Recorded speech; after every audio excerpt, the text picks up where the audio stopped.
ഈ കല്ലിൽ നിന്ന് നിനക്ക് തലമുറ ഉളവാക്കാൻ ദൈവത്തിന് കഴിയുമെന്ന്.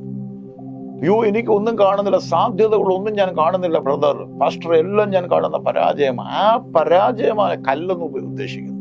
അബ്രഹാമിന്റെ ജീവിതത്തിലെ ആ കല്ല് 100 വയസ്സ് വരെ കുട്ടികളില്ലായിരുന്നു. ആ കല്ലിൽ നിന്ന്, ആ അസാധ്യതകളിൽ, ആ തടസ്സങ്ങളിൽ, ആ പരാജയങ്ങളിൽ ദൈവം നിനക്ക് വേണ്ടി ഒരു വഴി തുറക്കാൻ പോകും.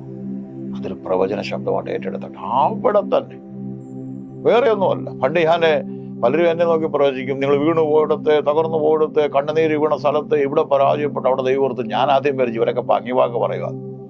എൻ്റെ വിയർപ്പ് വീണ സ്ഥലത്ത് എന്നെ വിദേശത്ത് ദൈവം വീണ്ടും കൊണ്ടുപോയി. ആ സ്ഥലത്ത് തന്നെ ഞാൻ 10 വർഷം ജോലി ചെയ്ത അതേ സ്ഥലത്ത് തന്നെ എന്നെ ദൈവം, അന്ന് ഞാനൊരു ആർട്ടിസ്റ്റായിട്ട്, ഡെക്കറേറ്റ് എഞ്ചിനീയറായിട്ടാണ് വർക്ക് ചെയ്യുന്നതെങ്കിൽ, എന്നെ പിന്നെ കൊണ്ടുപോകുന്നത് ഒരു ദൈവദാസനായിട്ടാണ്. ഈ കല്ലിൽ നിന്ന് ദൈവത്തിന് കഴിയും, ദൈവത്തിന് കഴിയും, ദൈവത്തിന് കഴിയും. ഉയർത്തും ദൈവം. ഈ ദൈവം മാനിക്കും.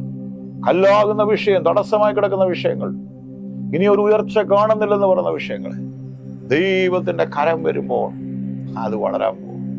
അത് അത്ഭുതകരമായി മാറാൻ പോകും. അപ്പൊ നീ പറയുന്ന വേറെ ഒന്നും പറയത്തില്ല, ഇങ്ങനെ പറയും, ഇതെങ്ങനെ സംഭവിച്ചു? How it happened? By Lord's doing marvel among men. അന്നേരം നീ പറയും, ഇതെങ്ങനെയാ സംഭവിച്ചത്? ദൈവത്താലാ സംഭവിച്ചത്. ഈ കല്ലിൽ നിന്ന് മക്കളെ ഉളവാക്കാൻ ദൈവത്തിന് കഴിയുമെന്ന്, ശൂന്യതയെന്ന് വിളിച്ചു വരുത്താൻ ദൈവത്തിന് കഴിയും.